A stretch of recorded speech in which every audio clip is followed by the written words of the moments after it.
आप स्पिनर रहे हैं और कंसिस्टेंसी की बड़ी ज़रूरत होती है कि एक जगह बॉल गिरा सकें कंसिस्टेंटली। क्या वजह है, आपको क्या लगता है कि शादाब की इनकंसिस्टेंसी आई है? क्या बैटिंग पे रुझान ज़्यादा चला गया है?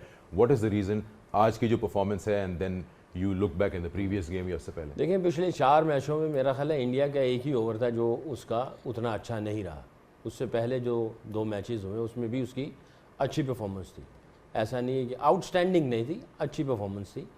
आज के मैच में भी उसकी अच्छी परफॉर्मेंस है। तो आई थिंक अगर 4 मैचों की सिर्फ अगर डिस्कशन की जाए तो उसमें मेरा ख्याल है एक ओवर जो था वो बहुत ही गलत था। मैं समझता हूँ कि वो टेक्टिकली रॉन्ग था। लेंथ ठीक थी, लाइन गलत थी और टेक्टिकली गलत था। अगर उसको थोड़ा सा बेहतर किया जाता तो शायद जो है वो गेम में दोबारा वापस आते। और उसके बाद कैप्टन ने जो है वो कॉन्फिडेंस नहीं रखा उनके ऊपर, क्योंकि ऑप्शंस इतनी ज़्यादा थी, उनकी बारी भी नहीं आई। तो आई थिंक इस वक्त 4 मैचों में उसका कंट्रोल इतना बुरा नहीं है, but still room to improve. तो आज जिस अंदाज से शादाब ने ऊपर आके उसको मौका दिया गया, बहुत ही आउटस्टैंडिंग किस्म की पावर हिटिंग की इसने। मैं खैर पावर हिटिंग को तो मैं इतना वो नहीं समझता, प्रॉपर हिटिंग की अगर देखा जाए। स्पिनर्स के ऊपर तो बहुत ही आउटस्टैंडिंग किस्म की ये नॉक करते हैं, क्योंकि ये गेंद को देखते भी अच्छा है और खड़े खड़े ही शॉट मार देते हैं। और प्लस जो बॉलिंग की इसने आज गेंद में थोड़ा टर्न नज़र आया और अच्छी जगह से टर्न किए। इसलिए कहा जाता है कि जब आपको पिच में से परचेज मिल रहा हो तो आपके लिए सिर्फ एक आसान काम है, वो ये है कि आपने अच्छे एरिया में गेंद को लैंड करते चले जाना है। और गेंद को अगर आप अच्छे एरिया में लैंड करेंगे तो उसके बाद अगर बैट्समैन थोड़ा सा चालाकी लगाते हैं तो आपने लाइन और लेंथ को थोड़ा सा चेंज करना होता है, क्योंकि there is enough purchase on the pitch. तो वो पिच में बहुत अच्छा आज टर्न विदाउट गेंद टर्न हो भी रहा था। तो आई थिंक लुक आज जो है वो कॉम्पैक्ट कंपोज लगा, कॉन्फिडेंट लगा।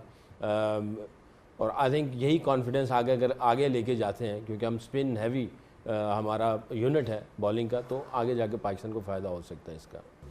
There's always room for improvement. Hafeez से बात करते हैं। सीनियर मेंबर्स का रोल बहुत इंपॉर्टेंट होता है, स्पेशली वर्ल्ड इवेंट्स में। आज शादाब को हम सीनियर मेंबर ही मानेंगे इस 15 के स्क्वाड में, क्योंकि काफ़ी अरसे से पाकिस्तान टीम के साथ वो जुड़े हुए हैं। तो शादाब की आज की ये परफॉर्मेंस, ये जिम्मेदारी देना, बैटिंग ऑर्डर में उनको प्रमोट करना and then this bowling performance, ये रोल कितना इंपॉर्टेंट होगा जो उन्होंने हैंड रेस किया आगे जाके बड़े मैचेस के लिए?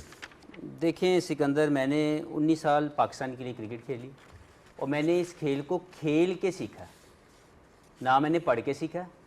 उसके बाद 3 साल से मैं कोचिंग कर रहा हूँ, तो मैंने ग्राउंड में जाके कोचिंग की है और मैंने खेल के जो मैंने सीखा हुआ उसी को मैं डिलीवर करने की कोशिश कर रहा हूँ। जो मैं देख रहा हूँ, जो मुझे समझ आ रही है, अगर ख्वाजा नाफे पाकिस्तान के मिडिल ऑर्डर का बेहतरीन प्लेयर था तो पहले 3 मैच कहाँ था? आज वो बाबर से ऊपर आते हैं, आज वो शादाब से ऊपर आते हैं, आज वो उस्मान खान से ऊपर आते हैं, आज वो नमाज से ऊपर आते हैं। नॉट अंडरस्टैंडेबल, मुझे नहीं समझ आई ये कौन सी लकी कमेटी है जो निकाली जा रही है, जिसका जैसे दिल करेगा वो उसको कर दे। अगर ये इतने अच्छे प्लेयर थे तो पहले 3 मैच क्यों नहीं थे? फ़हीम अशरफ अगर नया बॉल ऑपरेट कर सकते थे तो पहले मैच में वो पहले 3 मैचों में उन्होंने 1 ओवर भी नहीं किया। बाबर आजम को अगर आपने चेंज किया कोई मसला नहीं, दैट इज़ एब्सोल्युटली फाइन। लेकिन ये जो तरीकाकार इख्तियार किया जा रहा है जिसमें फ़ख्र की जगह नहीं है, इस टीम के अंदर फ़ख्र की जगह नहीं है। प्लान ए में वो नहीं थे। जब आपने पहली टीम खिलाई आईसीसी, जो सकलैन भाई ने भी बात की है कि जब कोई कोच होता है या कोई प्लानर होता है या कोई थिंक टैंक होता है, वो अपनी फर्स्ट टीम को किसी भी बड़े इवेंट में सबसे पहले खिलाता है और मेक श्योर करता है कि ये मेरी पहली टीम है। उस पहली टीम के अंदर फ़ख्र नहीं है। फिर उसके बाद चेंजेस आई, एक आध चेंज आगे पीछे किया, उसमें भी फ़ख्र नहीं है, यानी सेकंड प्लान में भी नहीं है। आज डू एंड डाई मैच था, आज भी फ़ख्र टीम में नहीं है। तो फिर वो अगर वो आपका फर्स्ट प्लान में नहीं है, सेकंड में नहीं है और आज के थर्ड प्लान में भी वो नसीब नहीं है, तो वो वहाँ पे बैठे क्यों हैं? उनको आप साथ क्यों लेके गए? क्योंकि इसके बाद तो आपको मौका नहीं मिलना। तो मुझे ये लग रहा है कि ये जो कुछ भी हो रहा है, इसमें मेरी एक रिक्वेस्ट होगी मोहसिन नकवी साहब से as a chairman cricket board कि PSL और पाकिस्तान क्रिकेट बोर्ड को अलहदा कर दें। ये इकट्ठी नहीं चल सकती। ये जो अभी मैं देख रहा हूँ ये ठीक नहीं। तो मुझे ये लगता है कि जो कुछ भी हो रहा है इस पर मुझे तो समझ नहीं आ सकी कि बाबर को रोकना बिल्कुल ठीक है। अगर आपको लगा आपने किसी को भेज दिया तो नाफे कैसे 4 पे आ गया? और अगर वो इतना अच्छा था तो वो पहले क्यों नहीं खेला मैचेस? ओवरऑल अगर मैं देखूं तो मुझे स्पिन का जो यूजेज है वो बहुत अच्छा लगा। अभी भी मैं समझता हूँ कि जो उस्मान है वो थोड़ा जल्दी बॉलिंग कर सकते हैं, उस्मान तारिक, लेकिन ये शायद वो लिखी पढ़ी कोचिंग है जो मैंने तो ना सीखी ना मुझे करनी आती है, तो जो कर रहे हैं वही इसके जवाब हैं।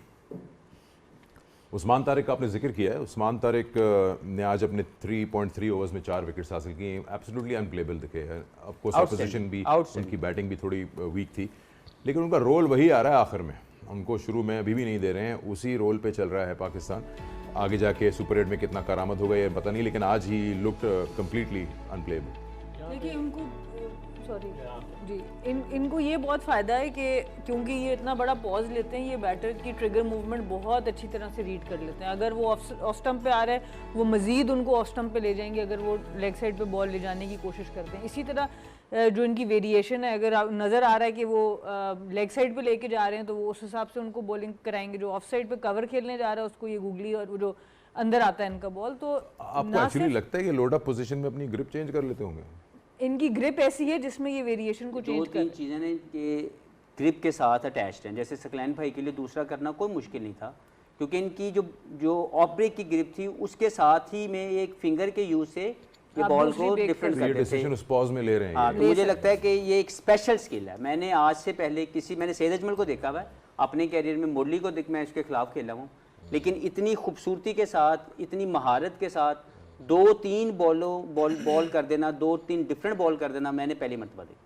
ठीक, आप कंटिन्यू करें। तो आई थिंक ये बहुत ही अच्छी चीज़ है इनकी कि ना सिर्फ इनका बेस बड़ा स्टेबल है, इनके हाथ में कंट्रोल बहुत अच्छा है और इनको क्रिकेट की समझ बहुत है, क्योंकि ये 3 चीज़ें एज ए बॉलर, जैसे पहले भी सकलैन भाई ने बात की, आप ओवर द ईयर्स सीखते हो। जैसे आप बैटिंग में अपनी इनिंग्स बनाना सीखते हो, इसी तरह आप अपना ओवर बनाना सीखते हो। आप प्लेयर को जो है बैटर को आप सेटअप करना सीखते हो कि अगर मैंने इसको 3 डॉट किए हैं, अब ये इसकी रिलीज शॉट लेग साइड पे, तो मैंने इसको ऑफ साइड पे ज़्यादा बॉल, ये एक समझ होती है। तो वो पहले से एक मैच्योर क्रिकेटर के तौर पर नज़र आए हैं और उसके साथ ना सिर्फ ये बैटर को रीड कर सकते हैं, इनके हाथ में कंट्रोल बहुत ज़बरदस्त है। तो आई थिंक ये फैक्टर्स जो होते हैं, ये एक प्योर जो पक्का बॉलर है वो उसकी निशानी है, और इसलिए ये इतने आराम से डेथ में बॉलिंग कर सक रहे हैं एज ए स्पिनर। ये बहुत बड़ी बात है एज ए स्पिनर, और ख़ास तौर पे जब ऑन द ट्रॉट आप बॉल करते हो। मुझे ये लगता है कि बेहतरीन T20 में तो ये होता है कि आप 2 ओवर के बाद बीच में एक ब्रेक ले लें या 1 ओवर के बाद ले लें, ताकि सेम बैटर्स आपको दोबारा ना खेलें, उनको एरिया चेंज करना पड़े। पर अगर कोई बॉलर 4 के 4 ओवर डेथ में कर सकता है और मार नहीं खाता, जो इंडिया के मैच में इन्होंने करके दिखाया, तो इसका मतलब है कि स्किल लेवल बहुत ही ज़बरदस्त है। तो आई थिंक जितनी तारीफ की, और मेंटली कितना स्ट्रांग होगा कि मुश्किल कंडीशन में अपना हाथ खड़ा करता है। और कहीं पे भी मुझे नहीं लगा, जैसे सकलैन भाई बात करते हैं कि इसका सैंपल साइज कितना है, तो वो श्योरली अभी तक तो लीग क्रिकेट में खेले हैं, लेकिन इंटरनेशनल क्रिकेट में इतना attitude, I like the attitude, because मेरे लिए एटीट्यूड का बेहतर होना सबसे पहली प्रायोरिटी है। और मैं समझता हूँ कि इस तरह के कैरेक्टर्स को देखने का मज़ा आता है कि यार एक बंदा मुश्किल हालात में अपना हाथ खड़ा करके और परफॉर्मेंस देने के लिए तैयार है। वो अभी तक उसके मैंने चेहरे के ऊपर कोई घबराहट नहीं देखी। और उनकी बॉडी लैंग्वेज और ओवरऑल जो उनका एक लुक है, वो लग रहा है कि वो एंजॉय कर रहे हैं साउथिंग को, और प्रीवियसली भी लीग्स में परफॉर्म करते हुए आ रहे हैं, तो कॉन्फिडेंस लेवल नज़र आ रहा है। और जैसे सना ने कहा, बड़ी टीम के अगेंस्ट भी उन्होंने वही किया जो आज एक एसोसिएट नेशन की किया। नसीम शाह ऐसे बाउंस और कैरी पे मैग्नेट की तरह आके चिपक नहीं रहे 11 में, कोई वजह है? क्योंकि एक्सपीरियंस उनके पास है, लेकिन मैनेजमेंट ने चूज़ किया है लेस एक्सपीरियंस बॉलर सलमान। उन्होंने अच्छी बॉलिंग की आज, इसमें कोई दो राय नहीं, बट नसीम कॉन्फिडेंस नहीं ले पा रहे। देखिए, नसीम पे आने से पहले मैं थोड़ी सी एक आध चीज़ ऐड करना चाहता हूँ। जिस तरह हाफिज़ ने कहा कि वो बैटिंग आर्डर पे नाफिक की कि हमें समझ नहीं आ रही कि उस्मान से भी ऊपर आ रहा है, बाबर से भी ऊपर आ रहा है। आई थिंक इसमें एक एलिमेंट ये भी हो सकता है कि आप वर्ल्ड कप से पहले आपने प्रिपरेशन नहीं की थी, आप तैयार नहीं थे। अब ड्यूरिंग द वर्ल्ड कप आप ट्राई आउट कर रहे हो या एक्सपेरिमेंट कर रहे हो कि यहाँ पे हमें कोई अच्छा सा एक कॉम्बिनेशन हमें मिल जाए और परफॉर्म करें। आई थिंक सबसे पहले तो आप पहले से तैयार नहीं थे। अभी ड्यूरिंग द वर्ल्ड कप आप एक्सपेरिमेंट नहीं कर सकते, आप कॉम्बिनेशन ढूंढने की अभी कोशिश करो, रादर देन आपको पहले से कॉम्बिनेशन का पता था कि यार ये हमारा कॉम्बिनेशन है, नंबर 4 पे ये, 5 पे ये। हाँ, आप सिचुएशन के हिसाब से आप चेंजेस कर सकते हो, फ्लेक्सिबल हो सकते हो। जिस तरह आज शादाब को ऊपर भेज दिया, ठीक है, वहाँ पे उसका बनता था कि उसकी थोड़ी सी है और जाती है उसकी हिट लग जाती है, और उसने आज कर भी दिया 22 बॉलों पे 36, ये तो समझ आती है, लेकिन पहले से प्रिपेयर नहीं थे। नसीम शाह पे आई थिंक मेरे ख्याल से जो मैनेजमेंट है और जो कैप्टन है उसकी किसी भी पेसर पे कॉन्फिडेंस नहीं है। अगर कॉन्फिडेंस होता तो वो 90 नंबर तक आपकी बैटिंग ऑर्डर को लंबा ना कर देता। वहाँ पे आई स्टिल बिलीव कि आप 2 जनरल पेसर के साथ जा सकते हो, चाहे वो जो भी हो। तो अभी भी मुझे नहीं लग रहा कि मैनेजमेंट की जो कॉन्फिडेंस है वो पेसर पे है। वो जस्ट इसको खिला रहे जस्ट बिकॉज ऑफ के आज जो सलमान मिर्ज़ा को भी खिलाया वो परफॉर्म कर रहा है। लास्ट मैच में भी उसके साथ ज़्यादा की जो उसको नहीं खिलाया। एक बंदा परफॉर्म कर रहा है, आपका एक ही बॉलर है, नया बॉल भी ऑपरेट करता है, पुराने बॉल के साथ भी अच्छा कर रहा है। तो मैं तो पहले दिन से नसीम शाह के फेवर में था क्योंकि वो उसके स्किलफुल बॉलर है, वो आपका नया बॉल भी करता है, डिसेंट पेस के साथ कर रहा है। अभी जो मौजूदा लॉट है उसमें सबसे अच्छा डिसेंट पेस के साथ वही कर रहा है। कंडीशंस भी शायद सूट करती अब आई डोंट नो कि क्यों नहीं खिला रहे, मैनेजमेंट की कॉन्फिडेंस नहीं है या वहाँ पे हो सकता है उसके नेट में बॉलिंग कोच या जो कोच है उसको देख रहे हो उनको मजा ना आ रहा, मे बी ये भी एक फैक्टर हो सकता है। लेकिन स्टिल आई बिलीव कि आप 2 जेन्युइन पेसर के साथ नंबर 9 तक बैटिंग लेके जाना ये नहीं बनता। और जो खुशाइन बात है कि स्पिनर हमारे आउट कर रहे हैं, आज के मैच में भी 8 आउट किए, तो ये अच्छी बात है। लेकिन एक चीज़ आज मेरे ख्याल से हमने फिर मिस किया थोड़ा सा, क्योंकि जिस तरह हाफिज़ ने भी बात की है कि हमने अभी तक उस्मान तारिक को ऊपर बॉलिंग करते हुए नहीं देखा। 10 ओवर से पहले आज भी 12वें ओवर में लेके आए।